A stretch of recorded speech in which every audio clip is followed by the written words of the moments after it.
In every corner of existence, destinies tremble upon the breath of gods. A single command can erase an entire species or forge the birth of a legend. But what if one command, one flicker of divine whim, was never spoken? What if BEERUS, the god of destruction, had never ordered FRIEZA to destroy planet Vegeta? Then perhaps the universe would have known not just Goku the hero, but Vegeta, the king. And the fire of the Saiyan race would have burned across the stars not as conquerors, but as dreamers of divine evolution. Before we step into this alternate destiny, remember to join the journey so our timelines may never fade into silence. The universe remembers through silence. Before there were wars, before there were screams of clashing ki, there was only the hum of destiny, soft like a pulse beneath the stars. In that eternal rhythm, a single command could rewrite creation itself. But this time, no command came.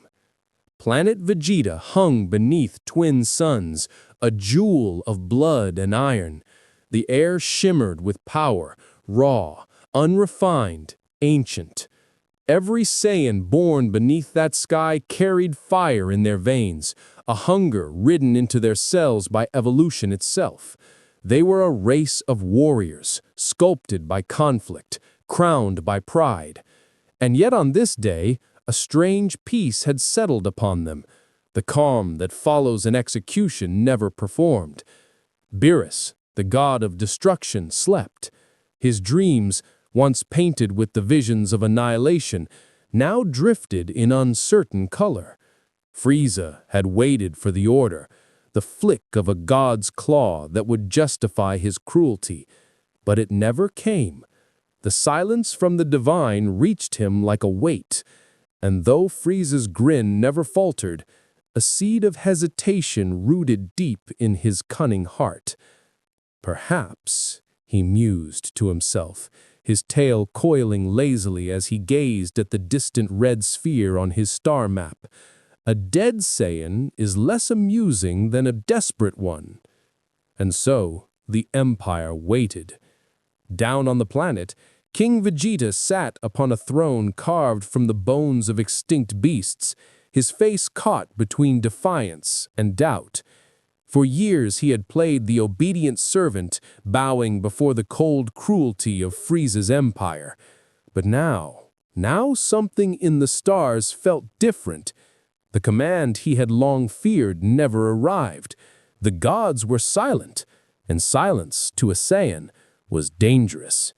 He rose from his seat, the heavy crimson cape trailing behind him like spilled blood.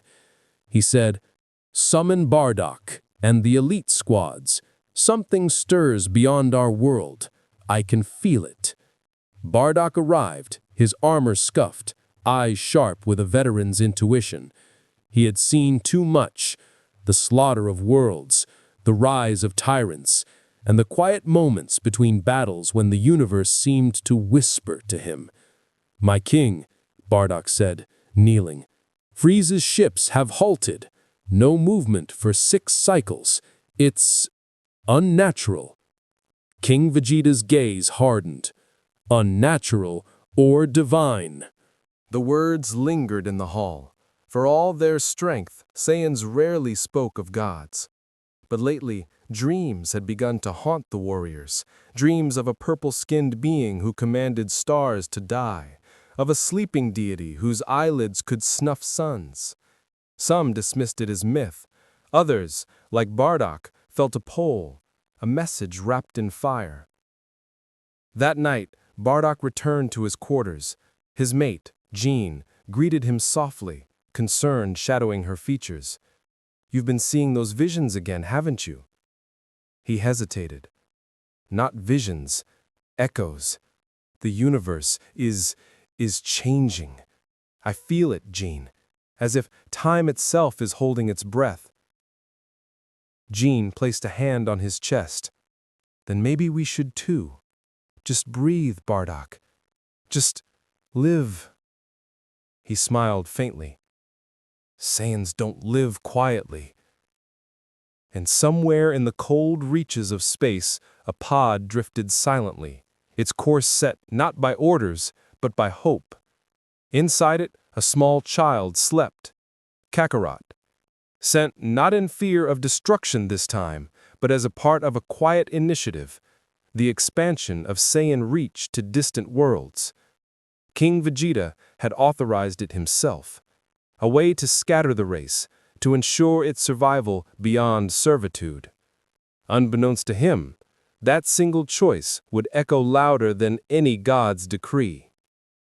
Meanwhile, deep within FRIEZA's mothership, tension simmered.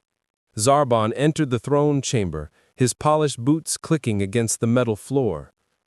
Lord Frieza, the Saiyans remain restless. No uprising, but their power readings continue to rise. Shall we remind them of their place? Frieza swirled his wine, the reflection of his crimson eyes flickering across the surface. Not yet. I find their ambition entertaining. Let them grow stronger. Let them believe they are free. His grin widened, sharp as a blade.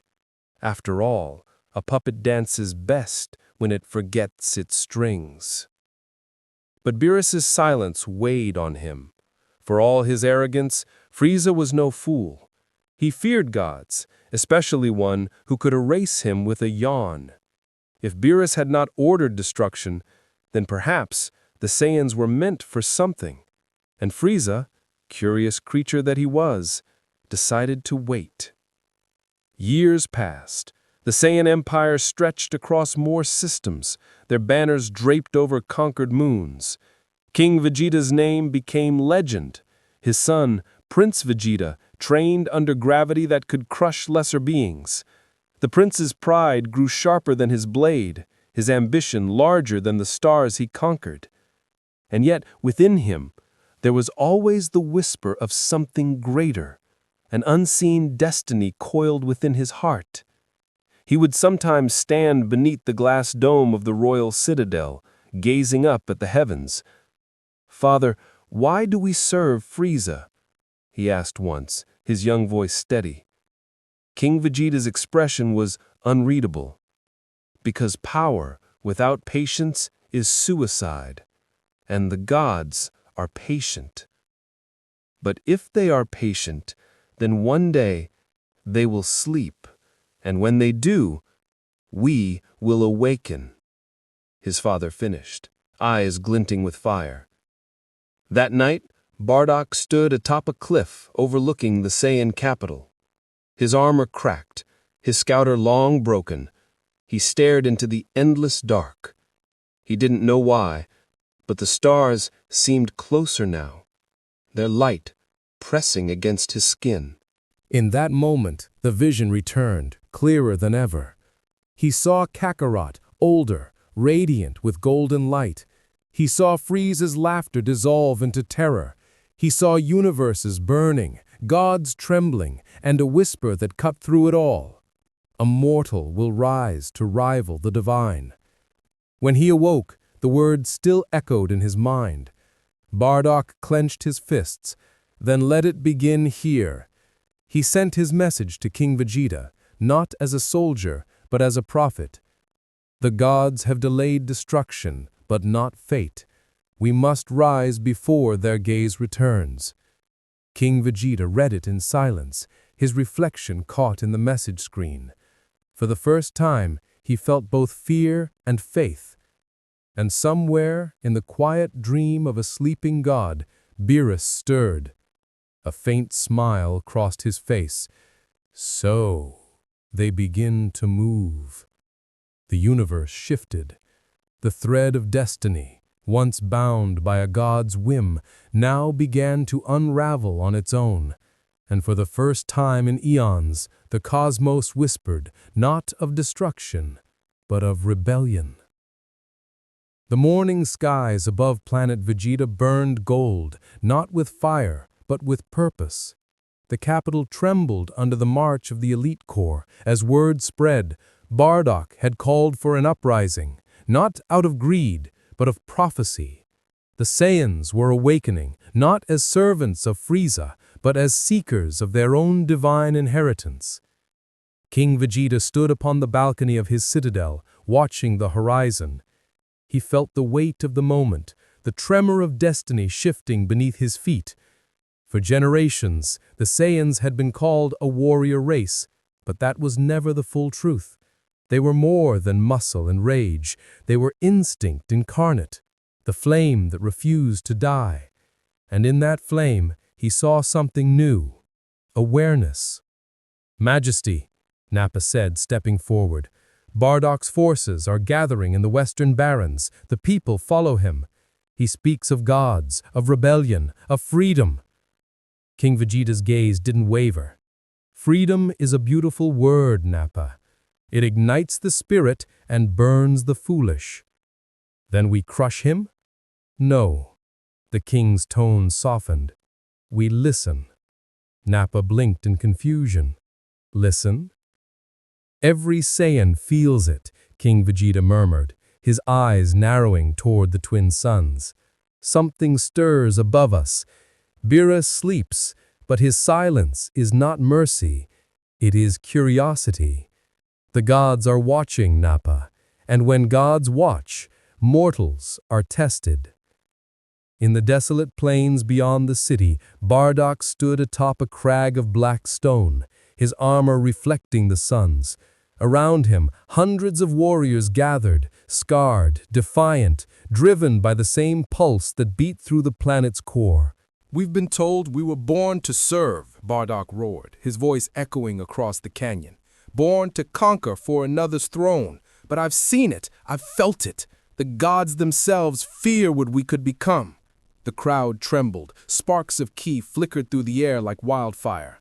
What if the destruction they promised was never meant to kill us? Bardock's fists glowed, veins of gold threading through his aura. What if it was meant to awaken us? That was when the first Saiyan screamed, not in pain, in transformation. His power exploded, shaking the very crust beneath them. Others followed, their auras flashing brighter, hotter, faster than any had seen before. The sky darkened, the clouds tore. For a heartbeat, it seemed as if the planet itself were trying to remember what it meant to live. And among the chaos, a faint golden shimmer touched Bardock's eyes. King Vegeta arrived with his royal guard, not to crush the rebellion, but to witness it. He saw the golden light flickering across Bardock's face and froze. It was not legend anymore. It was evolution. "Your Majesty," Bardock kneeled, but never lowering his gaze. "The gods spared us. That can only mean one thing. They fear what will become. Let us give them reason to." The king's heart thundered. Pride, fear, hope, all clashing within him like storm waves. "And what," he asked, his voice trembling, "do you believe will become?" Bardock smiled faintly. "Something beyond Saiyan." That night the rebellion did not end in fire. It ended in silence, the kind of silence that comes when every soul finally remembers its purpose. The Saiyan race, once fractured by servitude, began to unify beneath a single truth. They were no longer conquerors for hire. They were a force of destiny. For the first time in their history, King Vegeta stood before his people not as a servant to FRIEZA, but as a king of a free world. "From this day," he declared, his voice shaking the heavens, "we fight for no empire. We fight for the right to ascend." The people roared, the mountains trembled, even the stars seemed to pulse in rhythm with their cries. Across the void, in his throne of obsidian and ice, FRIEZA listened. His scouter buzzed with rising power readings from planet Vegeta, absurdly high, climbing by the hour. His smile vanished. "How curious," he whispered. Dodoria stepped forward nervously. "My lord, the Saiyans, they're mobilizing. We should strike before—" FRIEZA raised a finger. Silence. Then a smirk. "No, Dodoria, let them reach their peak. Let them taste freedom. The fall of hope is so much more exquisite when the mountain is high." But beneath that cruelty was unease. The power levels frightened even him. The silence from BEERUS gnawed at his pride. Had the gods abandoned him? Or worse, were they grooming something greater? That night, as the twin suns fell, Prince Vegeta trained beneath the black sky. His young body glistened with sweat, his aura flickering brighter with each strike. His father's words echoed in his mind, "We fight for the right to ascend." In the shadows, Bardock approached. "You feel it too, don't you, boy?" Vegeta turned sharply. "Don't call me boy." Bardock smirked, "Then act like a king." Their eyes locked, one filled with fire, the other with prophecy. "The universe is changing, Vegeta," Bardock said quietly. "When the gods hesitate, it's because they've seen something in us, something they fear." Vegeta's aura flared, shaking the ground. "Then let them fear. I'll become the one they can't ignore." As Bardock walked away, he felt the faintest ripple, a resonance, as if two flames had begun to align. Kakarot, far away on a distant world, would soon awaken to the same call. And above them all, BEERUS turned in his sleep, a single word escaping his lips, soft, but enough to shiver galaxies. Saiyans. The stars flickered. The air thinned. Destiny was no longer written by gods. It was being rewritten by mortals. The planet that should have died had begun to live too brightly. The next dawn arrived with no sunrise. The twin suns were veiled behind a storm, not of rain, but of energy. Planet Vegeta pulsed with life force so dense that the atmosphere shimmered like molten glass. Key flares erupted in the distance, each one brighter than the last, each one crying to the heavens in defiance. From orbit, FRIEZA's flagship floated in stillness. Its crew whispered of omens, sensors overloading, readings spiking beyond comprehension. For the first time in his reign, the Emperor of the Universe felt small before something mortal. Inside the royal citadel, King Vegeta stood before a massive war table surrounded by his generals. His eyes traced the holographic projections, hundreds of Saiyan warriors gathering, their energy signatures merging into one colossal resonance. "This," murmured a scientist beside him, trembling, "it's not just power, my king. It's synchronization. They're harmonizing, like a single living organism." King Vegeta nodded slowly. "The will of Saiyans is no longer scattered. We have become one." Outside, thunder rolled. But it was not weather. It was the sound of ki colliding, of evolution forcing itself into existence. Bardock stood amid his followers, every muscle trembling, every breath burning like fire. He felt it again, that whisper in the void, that divine hum that once terrified him, but now it welcomed him. And for a heartbeat, Bardock understood. The gods did not destroy the Saiyans because they feared their violence. They stayed their hand because they sensed potential, the potential to touch divinity not through stillness, but through will. Bardock lifted his hand toward the storm. The wind howled around him. His aura, once a bright white, began to fracture into streaks of gold. Every emotion he'd buried, rage, grief, love, hope, burst free in that single instant. His scream tore through the storm like lightning. The transformation didn't explode. It resonated. A ring of energy rippled outward, shaking the planet's core. Across the plains, across the citadel, every Saiyan felt the surge. They looked skyward and saw it. Bardock standing amidst the tempest, surrounded by a golden flame that refused to fade. "Super Saiyan," whispered King Vegeta, awed and afraid all at once. The myth had become memory. The memory had become flesh. Bardock opened his eyes. They were not human anymore, two burning orbs of molten gold. His power didn't roar, it sang, a low, haunting tone that seemed to vibrate with the heartbeat of the cosmos itself. He looked toward the heavens and whispered, "If you're watching, God of Destruction, Watch closely. In the void between worlds, BEERUS stirred.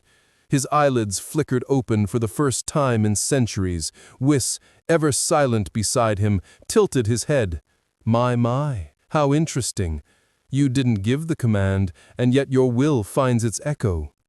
BEERUS's feline eyes glimmered with amusement. I do enjoy surprises. Back on planet Vegeta, Bardock fell to one knee, trembling under the weight of his own evolution. The other Saiyans surrounded him, not in fear, but in reverence. Some wept, others roared. The light of transformation had become contagious. From the youngest soldier to the oldest warrior, the spark began to spread, not as instant power, but as awakening. Every Saiyan could now feel the threshold. The barrier between mortality and godhood had thinned. Prince Vegeta stood on the palace balcony, staring at the horizon aflame with golden storms. For the first time, his pride was silent, not diminished, but humbled. So this is what it means to ascend. Behind him, his father approached. No, King Vegeta said, resting a hand on his son's shoulder. This is what it means to remember. That night, the planet slept beneath skies still trembling with light. But in the quiet, beneath the hum of newfound divinity, something darker grew. FRIEZA's fleet began to move. He had seen the impossible through his monitors. He had watched mortals breach the walls of legend, watched them glow with the radiance that once belonged to gods alone. And though his lips still curled in their cruel smile, his hands trembled as he whispered, "So, this is what BEERUS feared." He looked to his generals. "Prepare the Nova cannons. I don't care for divine politics. No mortal shines brighter than me." The order rippled through the fleet. The engines screamed to life. The guns turned toward the sleeping world below. On the surface, Bardock stirred. His aura dimmed, but his senses burned bright. He looked to the heavens and saw them. The stars shifting unnaturally, aligning themselves into weapons. He understood instantly. There was no God's command this time, no divine decree, just mortal envy, cold and simple.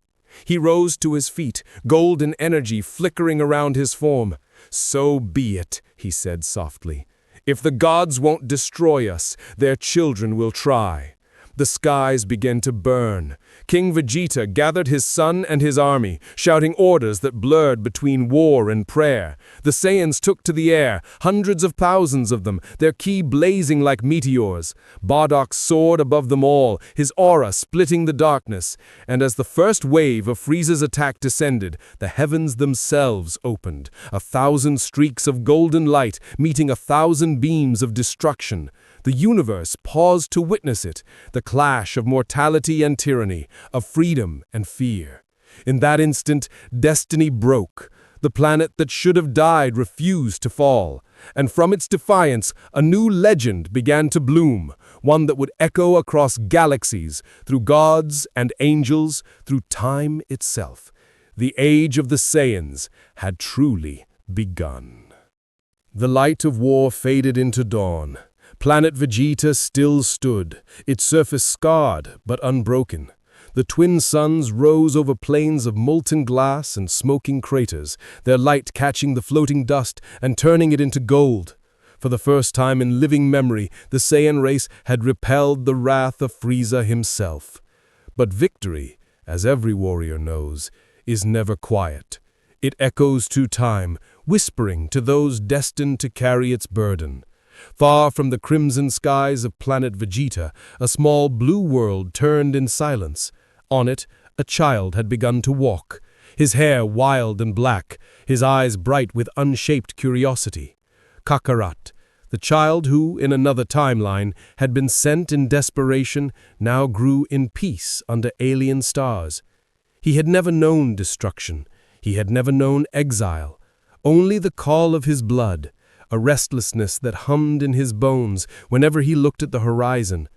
Earth was his cradle, but not his origin. On this day he stood in a clearing surrounded by mountains and wind. He could not explain why, but he felt something, a pulse in the distance, faint but familiar, the same heartbeat that echoed across light years.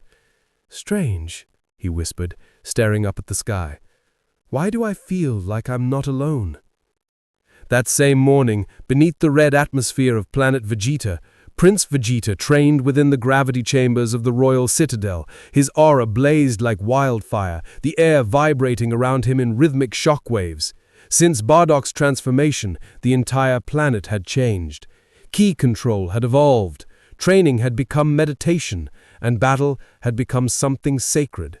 Each warrior now sought not conquest, but communion, to draw closer to that golden flame that had appeared like prophecy. For Vegeta, however, the goal was not enlightenment. It was supremacy. He struck again and again, his fists cracking the reinforced alloy walls. "I will surpass him," he growled. "Bardock, my father, all of them, every Saiyan who thinks destiny will choose someone else." His hands bled. He didn't stop.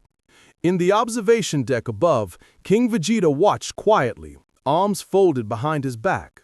"He burns brighter each day," he murmured. Beside him, Nappa nodded. "He's already stronger than the old elite, but he doesn't rest. He can't. He feels it, the prophecy. The god's silence has become a weight on his shoulders." Down below, Vegeta fell to his knees, panting. For a moment, he saw it, a flicker of golden light at the edge of his vision. Not his own power, but an echo of something distant. A presence that felt like him. Kakarot. For a second, both children, separated by galaxies, looked to the sky at the same time. The same wind moved through their hair, the same instinct stirred in their hearts. And somewhere, in the quiet beyond time, Whis smiled faintly. "Two sparks from the same flame," he said, tracing a finger across the celestial stream. "How poetic! A universe divided not by distance, but by purpose."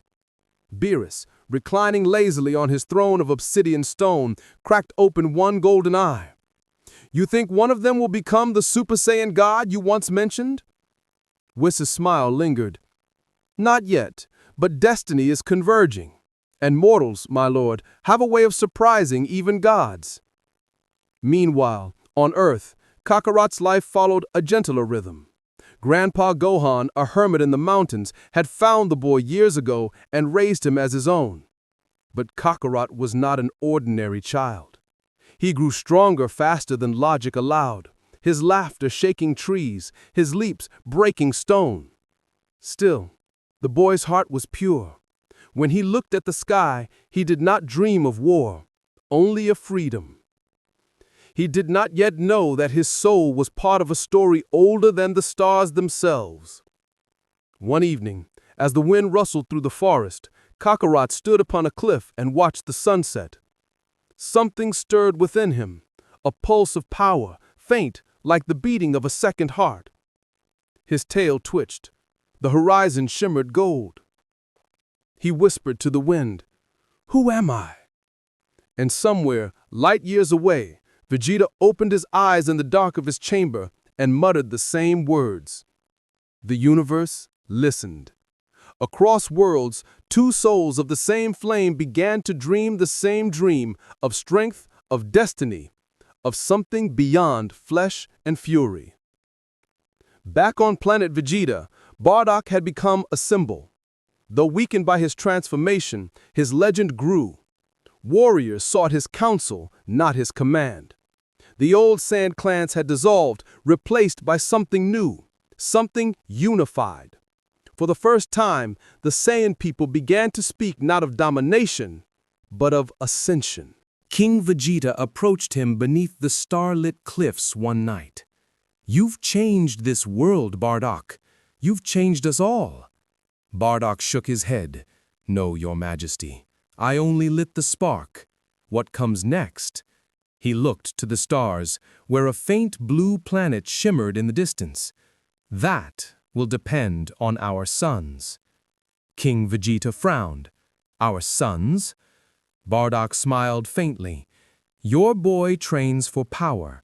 Mine was sent to a far-off world to grow without chains. One will master pride, the other, compassion.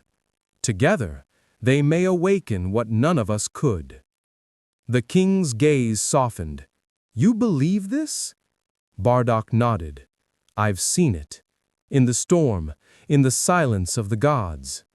High above them, the constellations seemed to tremble, faint lines of golden energy threading between stars, forming patterns that no mortal could yet understand. The age of Saiyans was not ending, it was evolving. And in two hearts, separated by space but bound by fate, the fire of destiny began to stir. Time passed, but destiny never slept. The Saiyan Empire had changed. No longer mercenaries under FRIEZA's yoke, they now ruled themselves. A people reborn through struggle, united by prophecy. The banners of conquest were replaced by symbols of ascension. The golden flame, the mark of Bardock's awakening. But freedom was not peace. Freedom was hunger. Every Saiyan felt it, that ache beneath the skin, the quiet whisper that said, more. Their bodies were strong, but their souls itched for something they could not name. Some turned to meditation, others to madness, but the truest among them sought to evolve. Prince Vegeta was among them. He had grown into a young warrior whose pride glimmered like the edge of a blade. His every strike cracked the sound barrier, his every breath shimmered with potential. And yet, it was never enough. No matter how high he rose, there was the memory of Bardock's light, that golden form that had once illuminated the battlefield like the dawn of gods. In the training hall, his power flared again, shaking the ground. Nappa, older now, stood by, watching with awe and caution. Your strength, it's beyond royal blood, but your heart burns too fast. Vegeta wiped sweat from his brow, his eyes hard.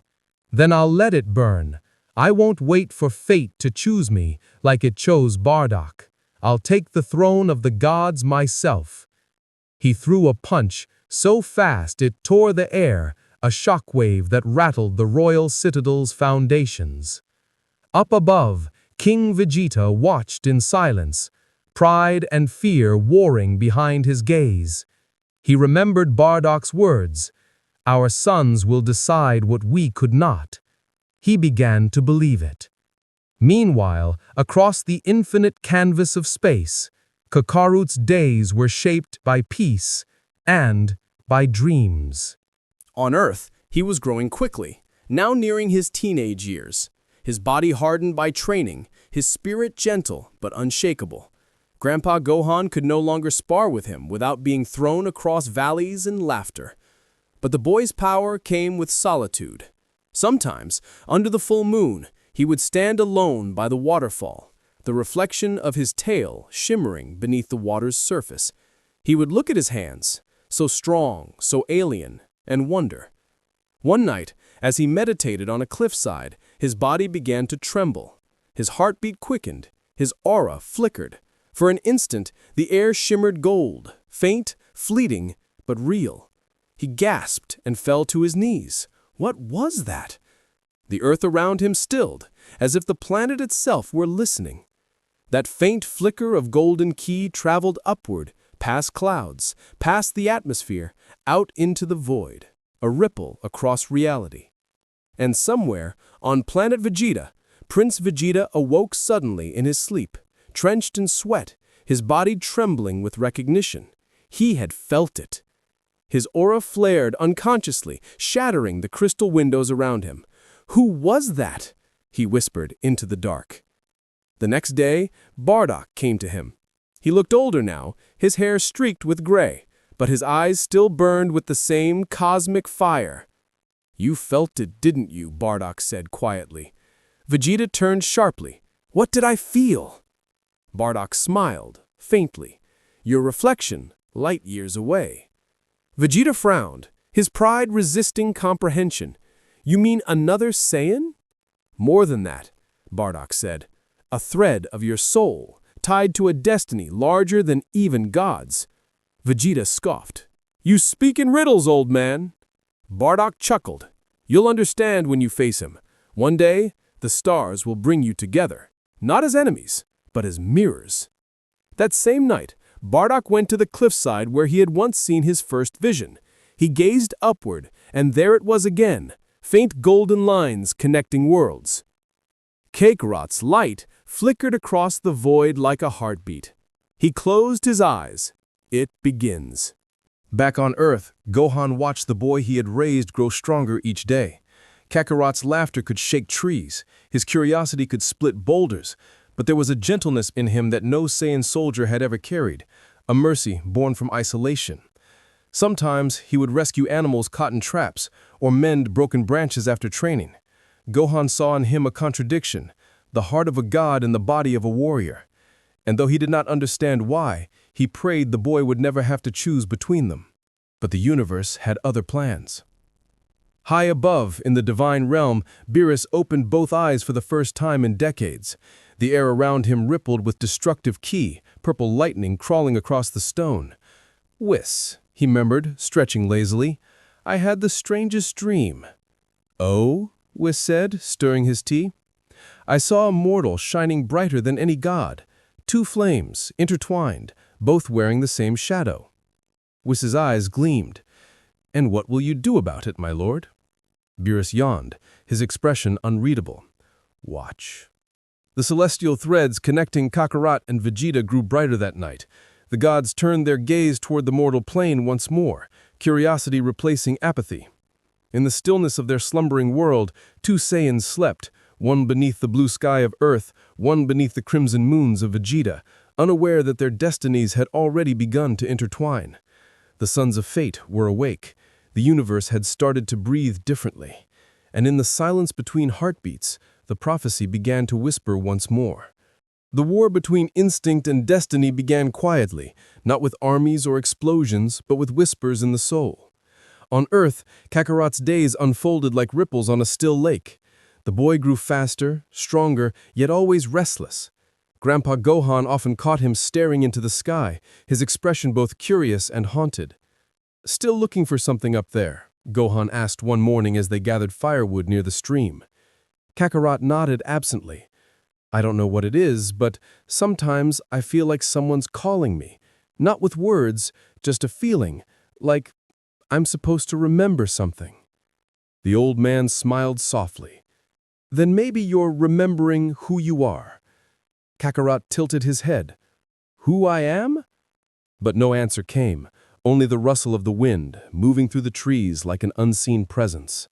That night, as Kakarot trained beneath the stars, he felt it again, that pulse inside him, that same strange harmony that had touched him once before. His aura flickered gold, faint and unsteady, but real. The ground trembled softly under his bare feet. In the distance, thunder rolled, though there were no clouds. Across the stars, on planet Vegeta, the same tremor rippled through the capital. The elite warriors felt it like a phantom heartbeat under their skin. And at the center of the royal chamber, Prince Vegeta opened his eyes mid-meditation. The floor beneath him cracked, his aura flared bright white, then deepened to violet.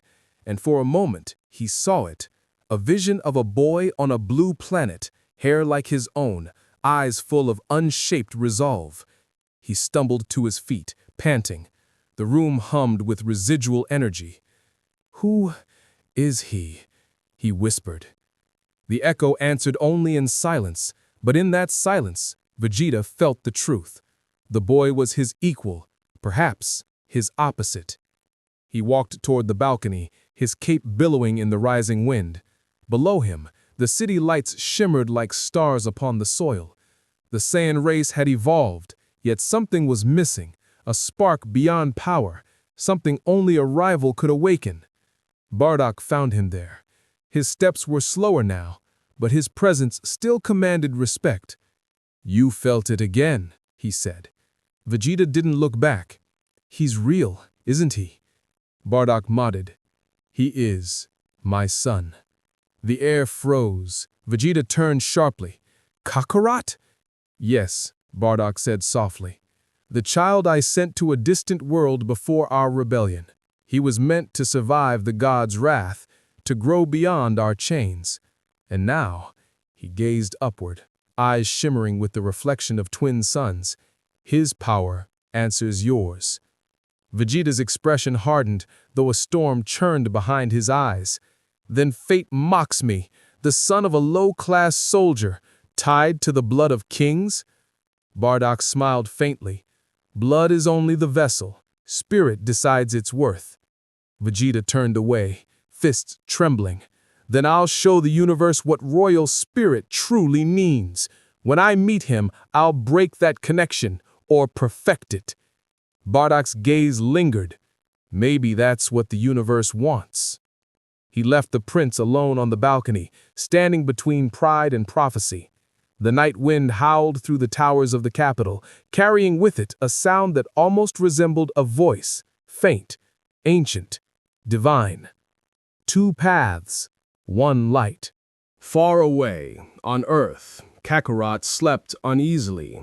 His dreams were filled with flashes of a red world, of warriors roaring in fire, of a prince standing before him with eyes of pride and sorrow.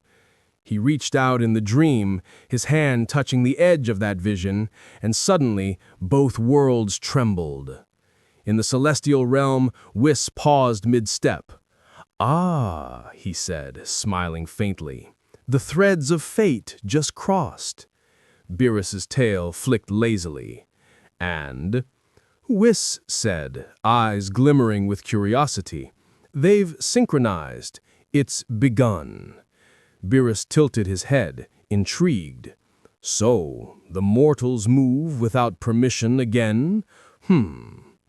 His voice carried across galaxies, not as sound, but as vibration, rippling through dimensions, stirring even mortal souls. On Earth, Kakarot's eyes snapped open. On Vegeta, the prince did the same. Both stood at the same instant, hearts pounding in identical rhythm, as though the cosmos itself had whispered a command neither could ignore. Vegeta's voice, low and steady, echoed through the empty chamber. "Whoever you are, wherever you are, I will find you." And Kakarot, staring at the sky, whispered back, "I'll be waiting." The universe held its breath. From that moment onward, the balance began to tilt, God stirring from slumber, timelines bending, and destiny coiling around two souls like twin serpents. The sons of fate had awakened. And the gods, for the first time in millennia, began to watch with interest and fear. There are moments in history when destiny stops whispering and begins to roar. Years had passed since Bardock's ascension and the liberation of planet Vegeta. The Saiyan race, once pawns in the empire of FRIEZA, had become sovereign conquerors of their own will. Their banners now stretched across systems untouched by tyranny, their warriors guided not by greed, but by evolution. But even freedom can grow restless beneath eternity. On this day, the red planet trembled beneath the weight of preparation. The air shimmered with the pulse of ki as legions of Saiyans gathered around the great citadel. In the center stood Prince Vegeta, armor gleaming like forged lightning, his eyes locked upon the skies where a fleet of enemy ships loomed like thunderclouds. FRIEZA had returned. The tyrant's patience had burned to ash. The Saiyans had defied him once, but his pride, deeper than fear, sharper than logic, would not allow such humiliation to live unchecked. His fleet blackened the sky, a moving eclipse. From the command bridge of his flagship, FRIEZA smiled. That familiar, cruel curve of delight that never reached his eyes. "So the monkeys think themselves gods now," he said softly, tail curling around his throne. "How poetic. Let's remind them what divinity really looks like." Below, King Vegeta stood beside his son, his voice steady, though the air itself seemed to tremble. "You've trained for this, Vegeta, not for revenge, but for truth. This is where the prophecy will test you." Vegeta's gaze never left the sky. "And what if prophecy is wrong?" The king placed a hand on his shoulder. "Then make a new one." A distant explosion tore through the clouds, the first strike of Frieza's fleet. Fire rained upon the plains, burning through cities, igniting the blood-red horizon. The Saiyans roared as one, their battle cries shaking mountains. Bardock appeared beside the king, his armor blackened with age, but his aura radiant with gold. "It begins again," he said grimly. The king nodded, "But this time we do not kneel." The first wave hit. Saiyan elites leapt into the air like comets, their key trails forming rivers of light. The sky became a war between stars, red beams of destruction clashing against golden flares of defiance. Prince Vegeta soared higher than them all. His aura burned crimson white, the air distorting around him. He didn't fight as a soldier, he fought as a force of nature. Each blow shattered sound itself. Each roar tore through the dark like a promise. But Frieza was not alone. From his throne he raised a hand lazily. "Send the Cold Legion." Dozens of frost demons, his elite kin, emerged from the fleet, each radiating power once thought untouchable. The heavens split as they descended, their laughter ringing like bells of doom. Vegeta saw them coming. His heart thundered. For a moment he felt fear, not for his life, but for what he might need to become. He looked down at his father, at Bardock, at his people, thousands of warriors standing against a god's wrath. And then something inside him broke, not in despair, in realization. We are no longer servants of destruction. We are its rival. His aura exploded. Not gold, not white, but deep violet shot through with streaks of flame. Space itself seemed to twist, the gravity bending around him. The frost demons halted mid-flight, their scouters shorting out. Frieza leaned forward, his grin faltering. "What is this?" Bardock's eyes widened. "He's reaching beyond the golden flame." The energy swelled until the sky became light. Vegeta vanished in the brilliance. And when he emerged, his body was calm, his face serene, his eyes gleaming with the faint shimmer of starlight. It was not the rage of a Super Saiyan. It was something purer, a flame tempered by discipline, shaped by vision. Vegeta lifted his hand, palm open. "You once called us beasts," he said, voice echoing across the battlefield. "Now look upon the gods you feared to create." He vanished and reappeared behind the first frost demon. One strike. Silence. Then another, and another, each motion effortless, every impact final. The fleet began to fall from the sky like dying comets. Frieza stood slowly, his tail lashing. "So the prince has found his spark. Then let's see if he can survive mine." The tyrant rose into the sky, aura flaring crimson black. The heavens screamed as he unleashed a storm of death beams that sliced through the atmosphere like rain. Vegeta met them head-on, his violet aura clashing with crimson light. For every beam, a counter-strike. For every scream, a silence. The air itself began to crack, and through that fracture, just for an instant, Bardock saw it. The divine realm watching. Whis' staff shimmered faintly. BEERUS's golden eyes reflected the chaos below. The god of destruction smiled. So, they defy even annihilation. I suppose I can let this play out a little longer. Back on the battlefield, Vegeta's ki flared once more, brighter than ever before, the color of twilight. He looked down upon FRIEZA, and for the first time the Emperor felt small. "Your reign ends today," Vegeta said, his voice low but thunderous. "Not by divine order, not by fear, but by mortal will."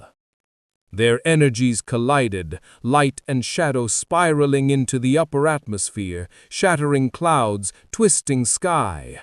The explosion that followed was seen from moons away. And when the light finally faded, only silence remained. A single figure fell from the heavens, landing upon the scorched earth.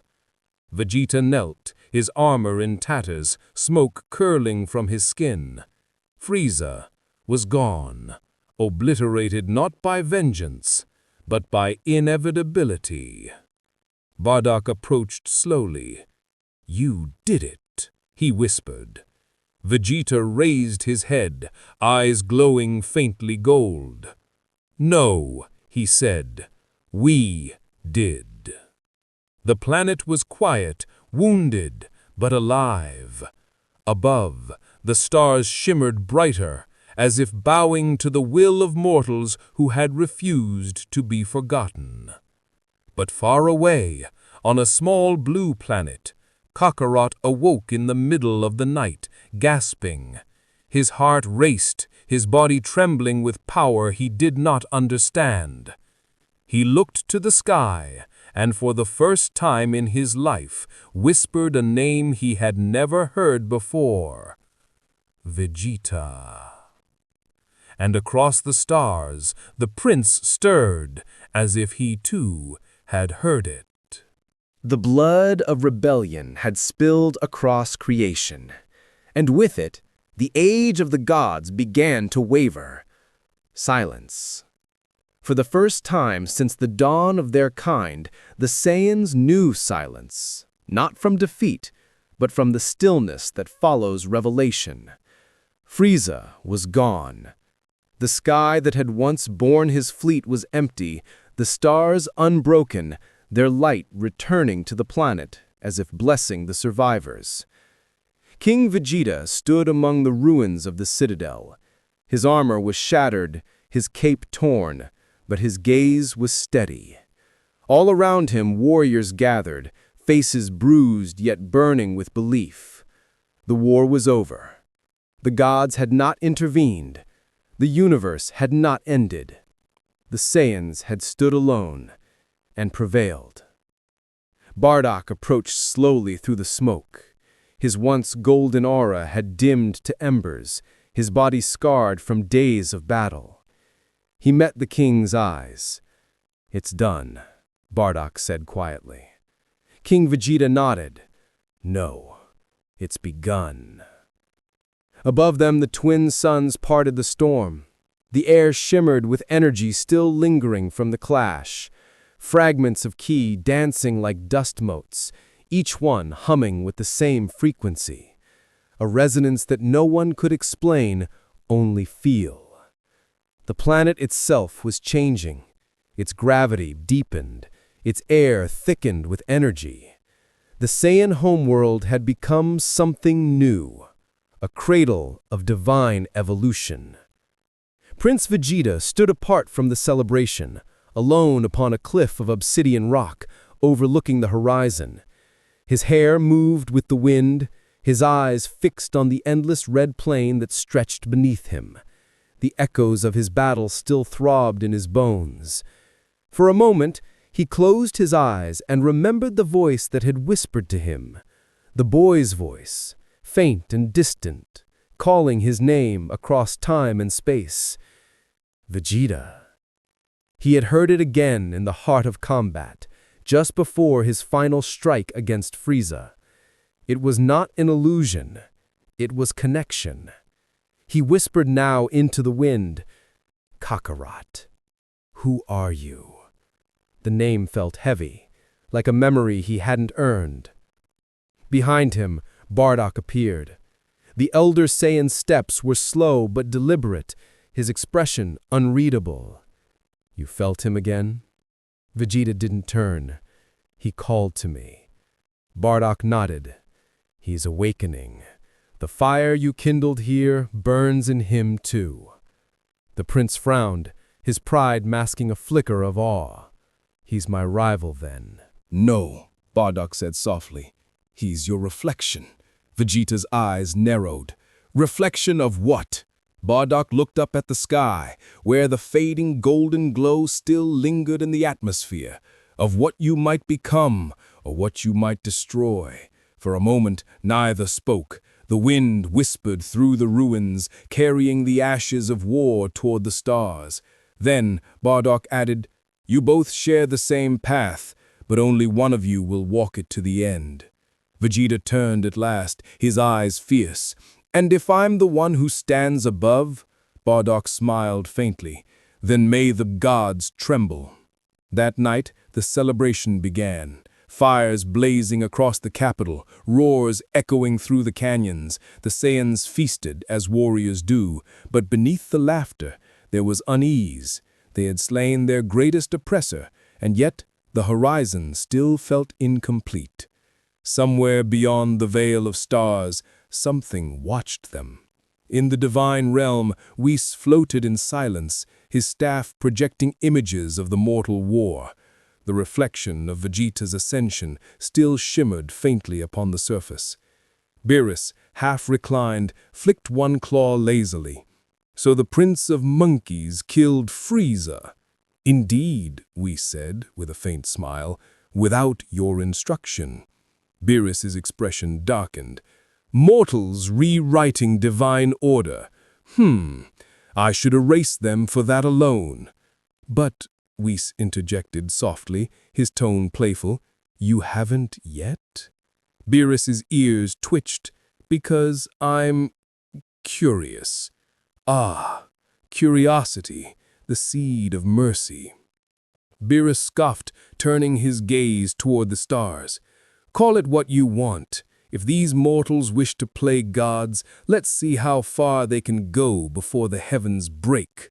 On planet Vegeta, the fires began to dim. The king walked alone through the silent corridors of the palace. The night felt heavy, the stars closer than ever. He paused before a great window, looking out over the planet he had fought to save. He saw not a kingdom, but a question. Freedom without purpose was chaos. Strength without direction was madness. He whispered to the dark, "What comes after victory?" And in the faint reflection of the glass, he thought he saw a figure, golden, translucent, smiling gently. Bardock's light. The spirit spoke without sound. "Evolution never ends, King. The blood you freed will one day shape the stars themselves." The vision faded, but the king's resolve hardened. "Then let the stars remember our name," he said softly. Outside, the wind carried that vow upward, through the clouds, past the twin suns, into the cold silence between worlds. On Earth, Kakarot stirred from sleep once more. His heart thumped faster. He rose, stepping out into the night, his eyes instinctively turning to the same stars. He did not know why, but he smiled. Somewhere out there, someone like him was looking back. The blood of rebellion had not ended with the war. It had become something immortal, a language written in energy, spoken by souls across galaxies. The gods had watched, the mortals had answered, and destiny, once guided by divine hands, now moved on its own. The world after victory is never the same world it was before. For when a people learn to defy their gods, they cannot return to worship, only to remembrance. Planet Vegeta stood as both sanctuary and scar, a monument to what the Saiyans had become. The Crimson World, once drenched in conquest, now pulsed like a living heart, from its molten core to the cities of glass and stone that crowned its surface. Energy moved through it, soft, radiant, ceaseless. The planet itself had awakened. But peace for Saiyans was only the silence between heartbeats. Prince Vegeta trained alone at the edge of the upper stratosphere, floating high above the world he had saved. His aura shimmered faintly violet, bending the light around him. Beneath him, the atmosphere blazed red and gold. His domain, his legacy, his burden. He struck the air again and again, each blow creating ripples that echoed into space. The ghosts of battle haunted his rhythm. Frieza's mocking laughter, Bardock's solemn voice, the whisper of the unseen boy who had called his name. Vegeta. He stopped mid-strike, fists trembling. The sound was there again, clearer this time, not dream or echo, but presence. He turned toward the stars, searching the endless field of black. "I hear you," he murmured, "whoever you are." Below, the capital was rebuilding. King Vegeta ruled from a new citadel, but his eyes were often distant, lost in thoughts of legacy. The Saiyans no longer waged wars for expansion. They sent envoys across systems, teaching others the philosophy of key mastery, a balance between rage and reflection. Bardock's teachings had become their creed. Power without purpose is extinction. Yet whispers of something greater began to move through the ranks. Rumors of Saiyans touching new forms, glimpses of divine light in meditation. Some called it the path of the golden spirit, others the return to origin. Bardock himself lived as a hermit in the highlands, far from the capital, training alone beneath skies that still remembered fire. His hair had gone gray, his aura calm and deep as ocean tide. When he meditated, he saw images, not of war, but of balance. The vision of two stars orbiting one another, neither brighter than the other, but together forming a perfect circle of light. He smiled to himself. So it's you two, after all. Across the void, the circle began to close. On Earth, Kakarot's power had begun to surge without reason. His training sessions shattered boulders, split rivers, silenced forests. Yet no matter how strong he became, his heart remained gentle, curious, like a child listening to the breath of the world. Grandpa Gohan had long since passed, leaving behind only his teachings and a small hut by the waterfall. Kakarot lived simply, hunting, exploring, and dreaming. But lately his dreams had changed. Each night he stood beneath a red sky. Each night a figure approached, a man with a royal stance and eyes like burning stars. Each night the same voice, "Come, Kakarot, let us see which destiny burns brighter." And each morning he woke in sweat, his aura flickering gold at the edges. He tried to meditate one dawn by the river's edge, remembering what his grandfather had once said, "The body fights, the heart listens." So Kakarot listened. He heard water flowing, he heard wind whispering, and beyond it all, he heard thunder, far away, beyond the stars. He opened his eyes, breath catching. For just a second, he saw him again, Vegeta, clear as daylight, not as vision, but as memory. Both Saiyans froze, worlds apart, each seeing the other as though space were glass. The distance between them folded for an instant. Kakarot's lips moved silently. "Who are you?" Vegeta's answered the same. "Who am I?" Then the vision shattered. The energy released by that connection cracked space-time itself. A cosmic tremor rippled through the multiverse, bending the divine stream that flowed between realms. Whis was the first to sense it. His staff flickered with light. Ah, there it is. BEERUS opened his eyes from meditation. The mortal link. "They found each other, my lord," Whis said. His tone was almost reverent. Two sides of the same will, destruction and creation within mortal flesh. BEERUS yawned, though his golden eyes betrayed a flicker of interest. "So what happens now?" Whis smiled faintly. "Now, The universe watches to see if mortals can bear the weight of gods. And far below, on two separate worlds, the sons of fate stood at the edge of awakening. Vegeta, gazing up at the crimson sky that trembled with his ki, whispered to the horizon, "Kakarot, you will come." And on Earth, under the rising blue dawn, Kakarot smiled faintly, whispering back, "I'm already on my way." The rebellion had ended, but its echo had become something greater, not merely defiance of tyranny, but defiance of cosmic hierarchy itself. The blood of rebellion had turned divine, and in the quiet that followed, the universe shivered, for somewhere beyond the stars, a god had begun to dream again. BEERUS stirred in his sleep, murmuring a single word that made the angels still. Saiyan. The cosmos was no longer ruled by destruction, but by evolution. And destiny, once the god's weapon, now belonged to those who dared to fight for it. Even gods fear the sound of change.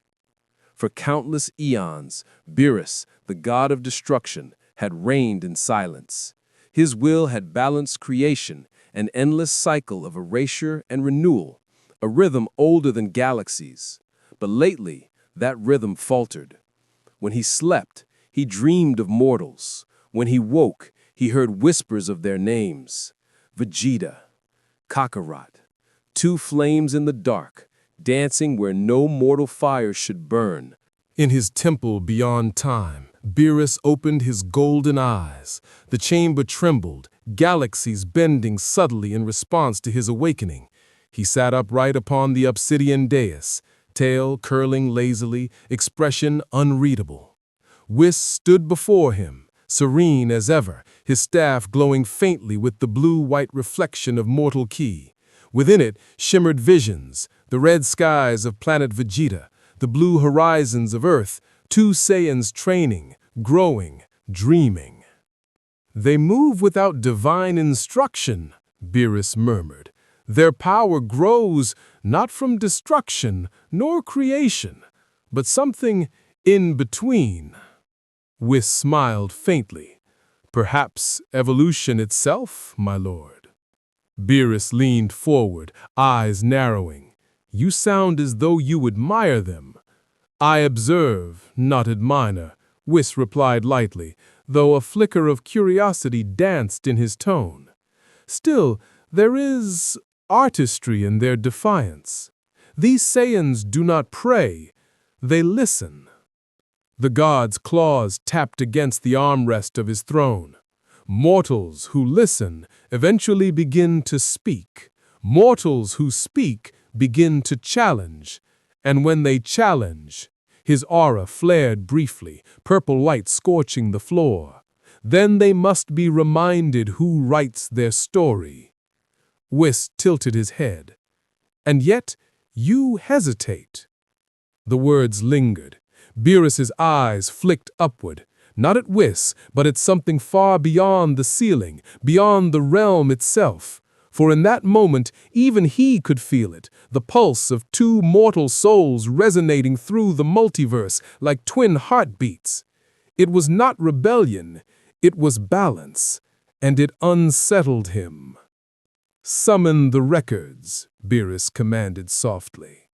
Whis waved his staff, light spilled into the chamber, forming images, ancient Saiyan conquests, the fall of FRIEZA, the rise of the golden flame. Then the battles that had shaped the mortal world since then, the unification of the Saiyans, the awakening of the path of ascension, the faint golden ripples that now spread through the mortal plane like veins of light. These are not the same savages you once ordered erased, Whis said quietly. They have become something else, something aware. BEERUS rose slowly, his movement alone bending gravity. I remember when I first saw their kind, proud, ruthless, addicted to conflict, perfect tools for destruction. His voice deepened, but tools do not dream. He paced the chamber. Tell me, Whis, can divinity exist without obedience? Whiss's smile returned, softer now. Perhaps obedience is only the shadow of fear, my lord. And fear, as even gods know, is temporary. BEERUS stopped walking. For a moment, the chamber was utterly still, the stars outside frozen, the flow of time pausing in reverence. Then the god exhaled. Prepare the ship. Whis blinked. You're leaving the divine realm. BEERUS's tail twitched. If the mortals wish to climb the mountain, I intend to see how high they can reach before they fall. Meanwhile, far below, on the surface of Earth, the days had begun to tremble. Kakarot, now older, stronger, his body carved by endless training, felt the shift before the sky darkened. The air itself changed pressure. The birds fell silent. Rivers stilled. Even the wind seemed to hold its breath. He stood alone in a mountain clearing, his ki blazing faintly gold, his breath steady. And then silence broke. The clouds above split open with a sound like thunder being born. A ripple of energy washed across the landscape, turning mountains to dust, bending air and space alike. Through that fracture descended a being wrapped in purple light, his gaze ancient and unreadable. BEERUS. The god landed softly upon the grass, his presence alone warping the world around him. Kakarot's body tensed instantly, every instinct screaming danger. He had faced storms, beasts, and legends, but never something that made the air itself want to kneel. BEERUS studied him silently for a long moment, his head tilting slightly. So, you are the one who carries the echo. Kakarot blinked. The echo? BEERUS stepped closer, his golden eyes glinting like dying stars. The sound that woke me, the rhythm that broke my sleep. He smiled faintly, and though it was calm, there was weight behind it. You've been making quite a noise, little mortal. Kakarot swallowed, heart pounding, but managed a smile. Guess I've been training too loud. Whis chuckled behind them, descending like light made flesh. Oh, he's delightful, so polite for a potential cosmic threat. BEERUS ignored him. Tell me, Saiyan, do you know what destruction truly is? Kakarot frowned slightly. Ending something that's in your way? Wrong, BEERUS said simply. Destruction isn't chaos. It's order restored through absence, its creation's shadow. Without it, nothing new can exist. Kakarot's aura flickered faintly in response, golden sparks crawling up his arms. Then maybe I was born to balance you. The air thickened. BEERUS's eyes narrowed, not in anger, but in intrigue. He balanced me, he murmured. You speak as though we are equals. Kakaro's voice steadied. Maybe not yet, but I can feel it. You're not here to destroy me. You're here to see if I could. For the first time, BEERUS smiled, not mockingly, but almost in acknowledgement. You're perceptive. I see why the universe bends toward you. The god lifted one claw, and the air split around it. Then let's find out if mortals truly deserve their evolution. And with that, the god of destruction vanished. A heartbeat later, he reappeared before Kakarot, and the mountain range behind them ceased to exist. The shockwave carried across continents, into the heavens and beyond, reaching even the crimson skies of planet Vegeta. Prince Vegeta looked up from his training, his instincts freezing. The air around him shuddered. His ki responded as if called by name. He whispered under his breath, "He's found him." And somewhere between two worlds, destiny began to burn again. The sky burned like memory. The earth itself trembled beneath two beings, one mortal, one divine, standing within the same heartbeat of creation. Kakarot stared at BEERUS, his breath steady, though the air around him screamed. The god's presence bent gravity, warped color, dissolved matter, yet his feet remained rooted in the soil, his eyes locked with quiet defiance. For BEERUS, this was no battle of power, it was a test of truth. And for Kakarot, this was no fight for survival, it was a meeting with purpose itself. The god moved first. To mortal eyes, it would have seemed like disappearance, a streak of purple light that cut across the air, collapsing clouds as it passed. Kakarot barely caught the movement. His body reacted before thought, ki bursting through his veins like wildfire. Their fists met. The impact silenced the wind. The world fractured around them, shockwaves racing across oceans, mountains folding like paper. For a moment, the sky was nothing but white. When the light faded, BEERUS hovered midair, unimpressed but curious. Kakarot knelt in the crater below, panting, his hair flickering gold and black like a candle between storms. "You're strong," BEERUS said simply, "but strength is not what I came to measure." Kakarot raised his gaze, sweat streaking his face. "Then what did you come to measure?" "Potential," BEERUS replied, eyes glinting. "The potential to rival the gods or destroy them." He descended slowly, each step upon the air like the stroke of a bell.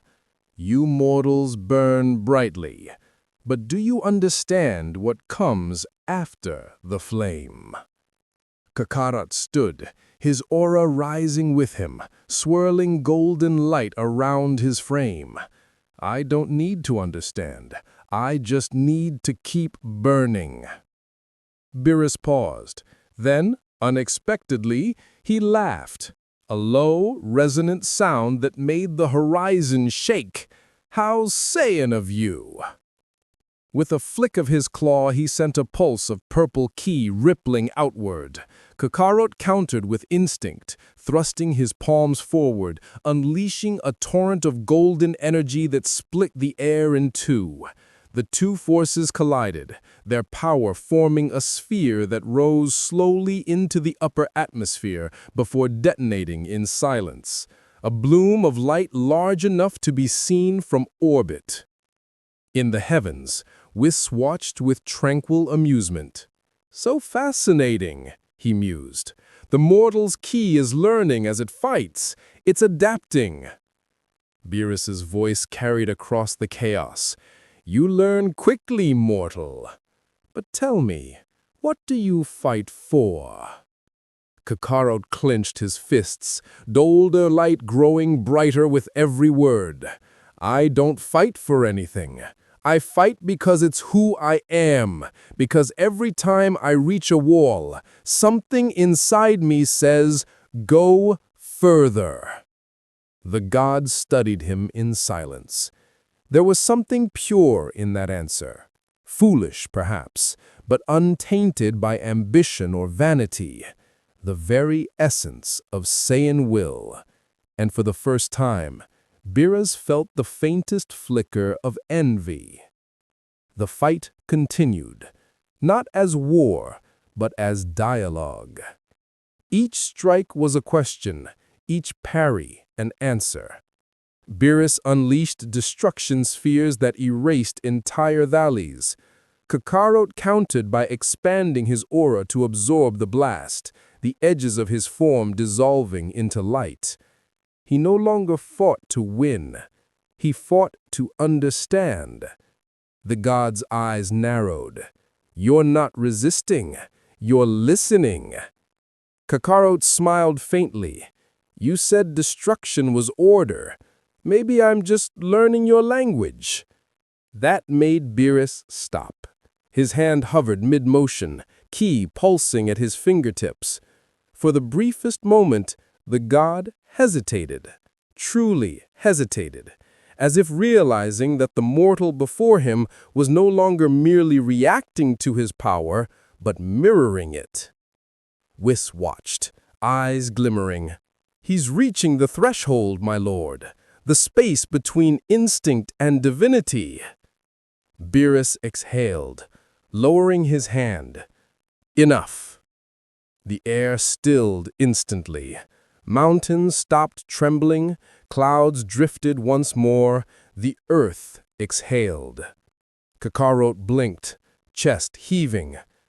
You're stopping? BEERUS looked at him, not with arrogance now, but with something softer. Tell me, mortal, have you ever felt your soul touch the edge of oblivion and still remain whole? Kakarot hesitated.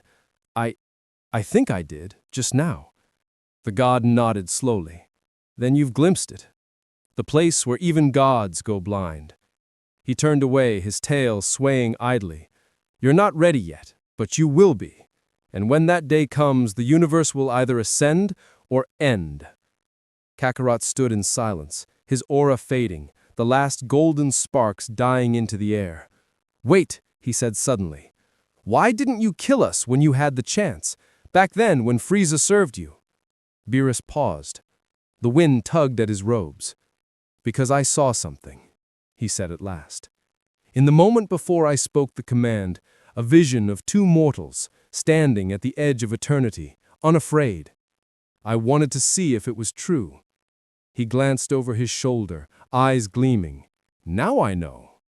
And then he vanished, leaving only silence and a faint hum that trembled through Kakarot's chest like a second heartbeat. For a long time, the Saiyan stood there, staring at the sky. He didn't feel victory. He didn't feel fear. He felt connection. In that stillness, he realized something profound. BEERUS hadn't hesitated out of mercy. He had hesitated out of recognition. Far away, under crimson skies, Prince Vegeta stopped mid-strike during training, his aura flaring violently. He knew it, the faint pulse of divine energy washing through the universe. He knew what it meant. The god has found him, he whispered. And somewhere deep within him, something awoke. Pride, rivalry, destiny, all converging into one unshakable truth. It's my turn! The heavens trembled once more. Night fell upon the universe, but it was not the kind of night mortals knew. It was the stillness between breaths, the space between divine thought and mortal awakening. On Earth, the mountains still smoked where BEERUS and Kakarot had fought. The air was thick with energy that refused to fade, humming through the soil like a living pulse. Each gust of wind shimmered faintly, as if it remembered what it had witnessed. Kakarot sat cross-legged at the center of the crater.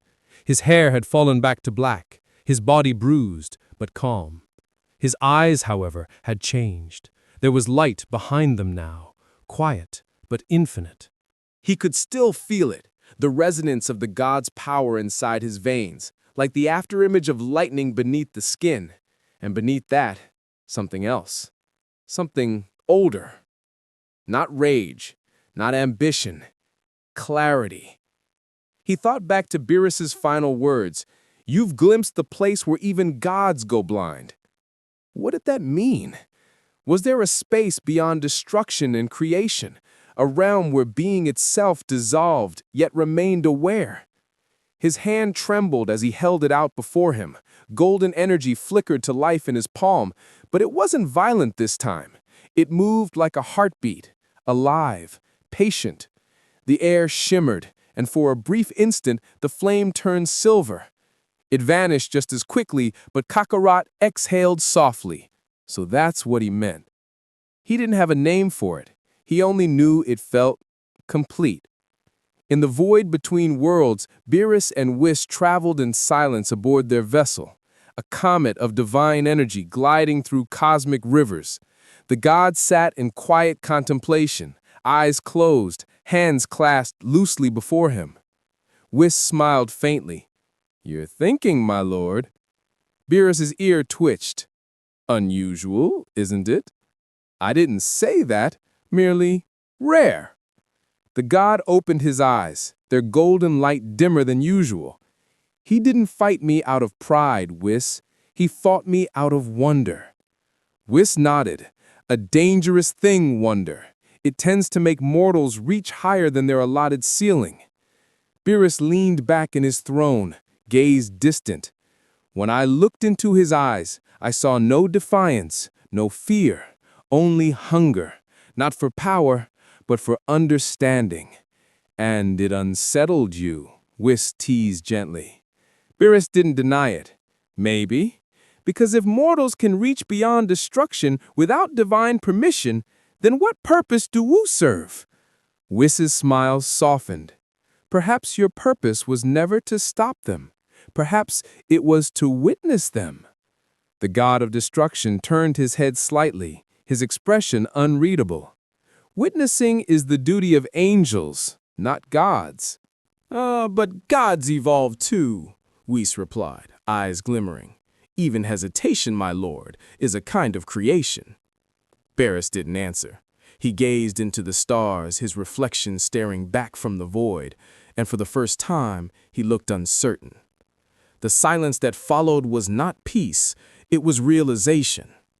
Meanwhile, across the stars, Prince Vegeta stood at the edge of a precipice that overlooked the crimson desert. His aura flared around him, streaks of violet energy carving lines into the sky. The very air resisted him now. Every breath felt like a challenge. He had felt the clash between Kakarot and BEERUS as clearly as if he'd been there.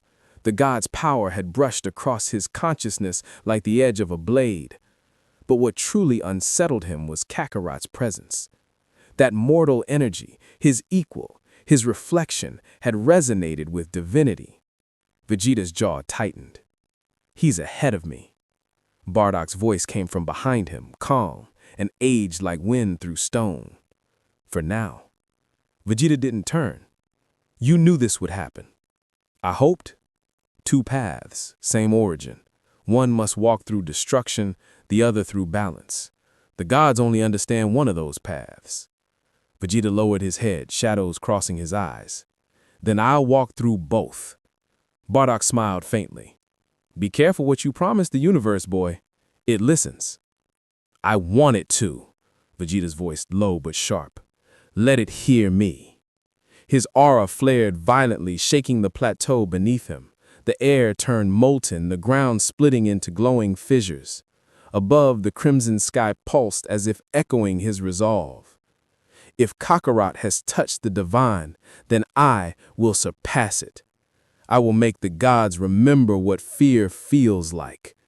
The horizon lit up in response, a wave of violet fire cascading upward, piercing the clouds, splitting the heavens in two. In the far distance, Bardock shielded his eyes and whispered, almost in reverence, "The blood of the king has begun to burn." And somewhere in the divine realm, BEERUS felt it too. His eyes snapped open. "Another one," he murmured. Whis tilted his head, smiling faintly. The prince has entered the stage. BEERUS leaned forward, his voice low. No, he's not entering. He's declaring war. The stars themselves trembled at that word. In the days that followed, both Saiyans trained under different suns, chasing different truths. One sought harmony with the divine. The other sought to dominate it. Yet both burned with the same fire, the same question echoing across the galaxies. What is a god to one who refuses to kneel? The answer, whispered by fate and silence alike, would soon reshape the very laws of creation. And somewhere, in the quiet between galaxies, BEERUS closed his eyes once more. But this time, he did not dream of destruction. He dreamed of evolution. The universe was no longer silent. It was breathing.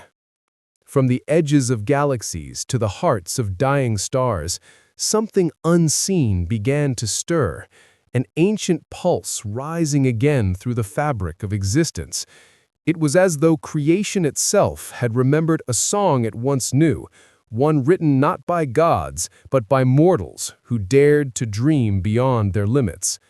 And at the center of that melody, 2 flames burned, one golden, one violet.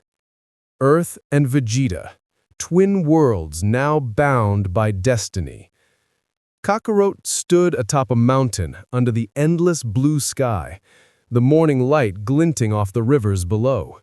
The air around him hummed softly, threads of ki curling upward like smoke. He could feel it now, the rhythm of the stars, the hum of atoms, the pulse beneath every breath. Power, he realized, was not something to be reached for, it was something to remember. He inhaled deeply. When he exhaled, the air shimmered gold and his body vanished. Not through speed, through silence. For a heartbeat, Kakarot was nowhere and everywhere. The flow of time slowed around him, the world a canvas of light and dust. His heart slowed, his mind expanded. And when he opened his eyes, they burned silver. Not cold, but luminous, like the moon reflecting the light of the sun. He looked down at his hands. They no longer trembled with rage or pressure. They were steady, complete. He whispered to himself, "So this is instinct beyond thought." The air bowed around him. The mountain beneath his feet cracked open in reverence. A new form had been born, not through anger, not through command, but through surrender. Far away, under crimson skies, Vegeta meditated in the storm. Lightning cascaded across the blood-red clouds, each strike drawn toward the violet flame that surrounded him. He sat unmoving, eyes closed, his body hovering inches above the scorched plateau. His training had gone beyond exhaustion, beyond reason. He had drowned himself in the gravity of his own pride, forcing his spirit into the furnace of will. Where others sought peace, he sought pressure. Where others dissolved into calm, he forged meaning from chaos. His aura twisted violently, the violet hue deepening into something darker, the color of twilight before rebirth. He could feel the God Ki now, moving through him like molten metal, but it resisted him. It wasn't his to command. Not yet. And that infuriated him. "Why do you fight me?" he growled into the void. "I've earned this." The storm above cracked open, but no answer came. Only thunder. Then, deep inside his consciousness, a voice emerged, low, resonant, familiar. Power cannot be earned by pride. It must be survived by purpose. Vegeta's eyes snapped open. "Bardock?" The voice echoed again, not as sound, but as truth. "You are not your father's son. You are not your king's heir. You are the storm the gods feared to summon. But even storms must remember what sky they serve." He clenched his fists, trembling with fury. "I serve no sky." The air ignited. His aura exploded outward, tearing the clouds apart. The crimson light dimmed, replaced by a deeper hue, violet turning indigo, indigo flashing towards silver. The ground shattered beneath him, his ki piercing the atmosphere. He screamed, not from pain, but from transcendence. From the unbearable weight of transformation that no Saiyan had ever endured. When the storm finally stilled, Vegeta hovered above the crater, eyes open, aura calm and regal. His hair shimmered silver at the edges, his expression no longer rage, but sovereignty. He whispered, "Then I am the sky." Whis watched both from the divine realm, his staff glowing with mirrored images, one golden flame upon blue earth, one violet flame upon red Vegeta. He smiled, serene as starlight. "My lord," he said softly, "it seems your dream has come true." BEERUS opened one eye, his gaze fixed on the twin visions reflected before him. "No," he murmured, "it's just beginning to end." Whis tilted his head. "End?" BEERUS rose from his throne, his aura flaring faintly.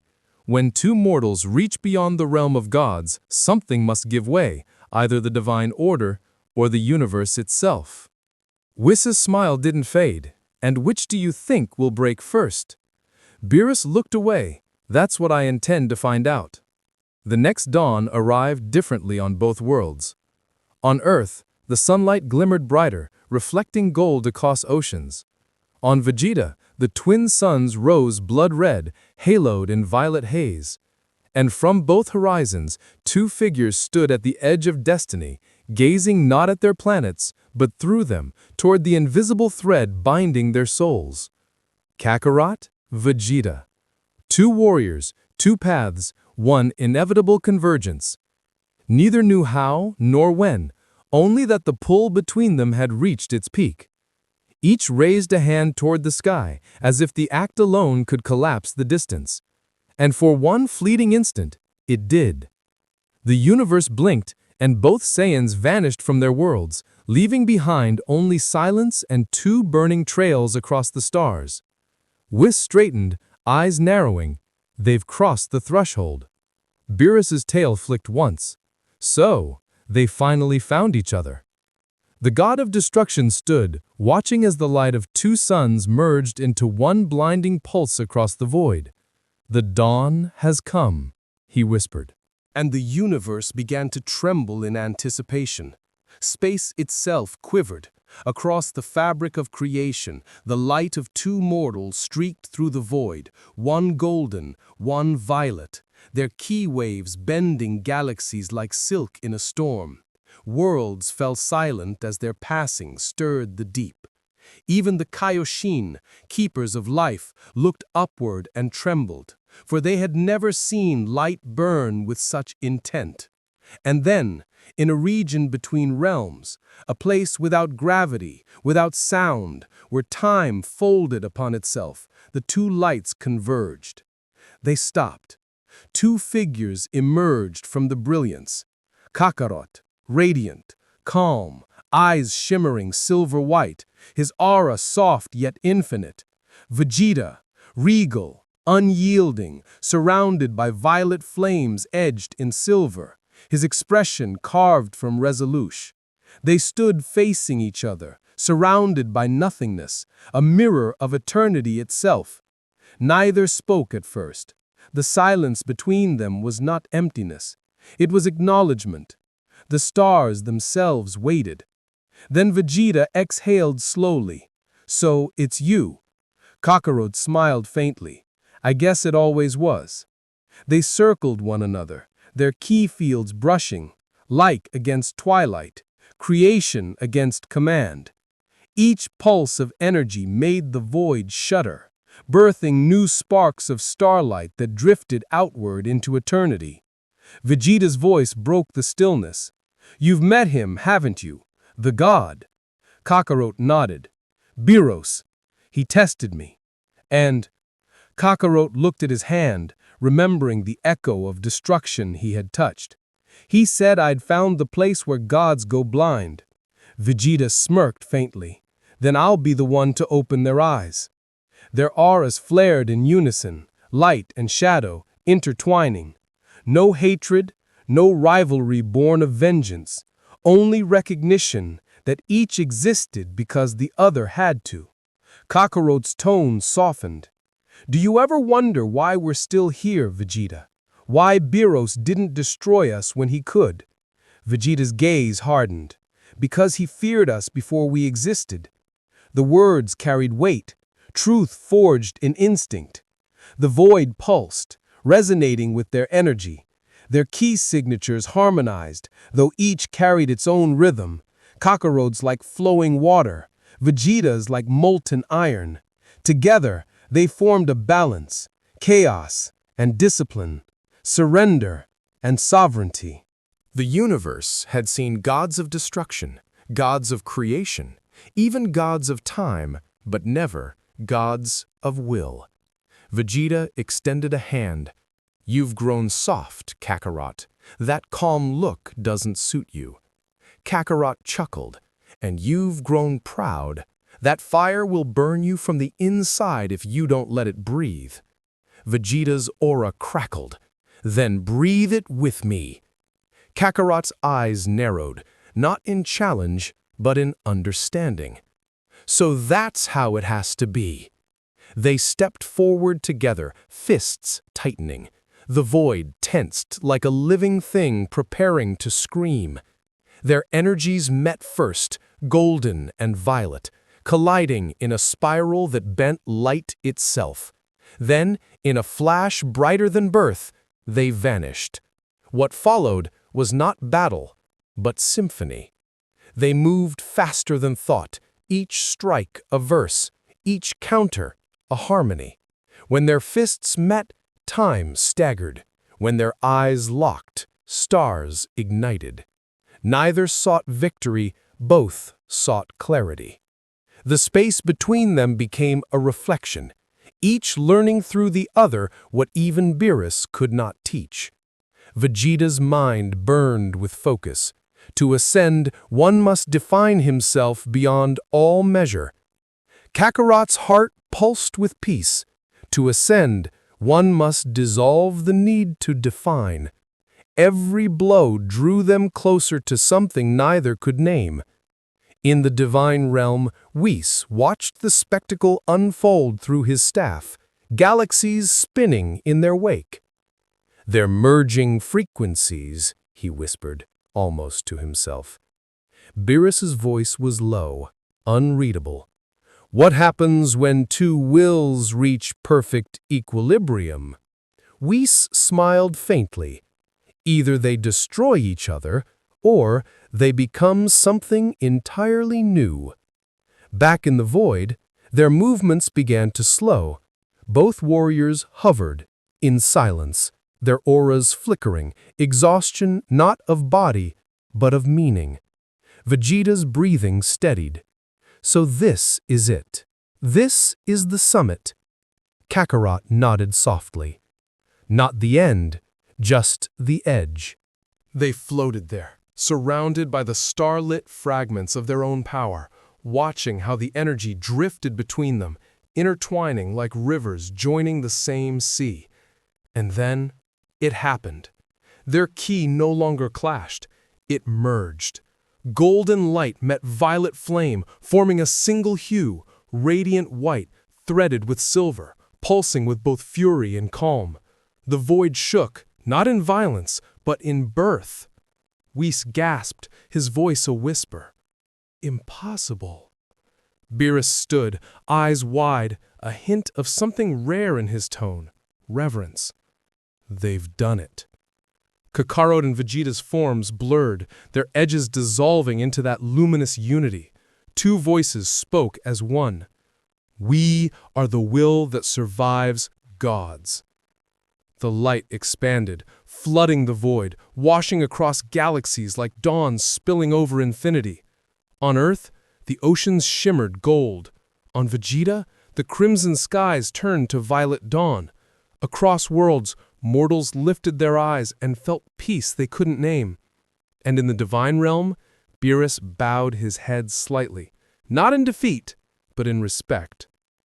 "Mortals," he said quietly, "have rewritten creation." We smiled gently. "And you, my lord?" BEERUS exhaled, his aura flickering.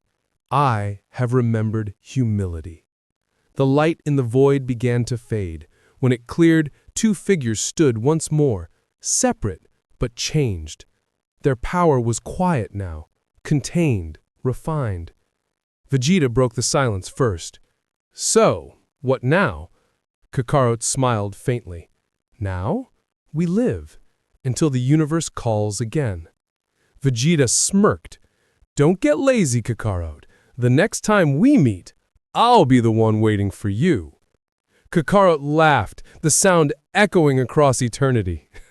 "I'd expect nothing less." They turned from one another, drifting apart, two suns receding to their worlds, leaving light behind them that would never fade. The dawn they had created was not just for Saiyans, it was for all life that dared to reach upward. And as they vanished into the folds of space-time, a voice, older than stars, softer than breath, whispered through creation. Divinity was never a crown to be worn. It was the courage to keep rising. The cosmos fell quiet once more, and in that silence a new sun rose, unseen, eternal, born from the will of mortals who refused to bow.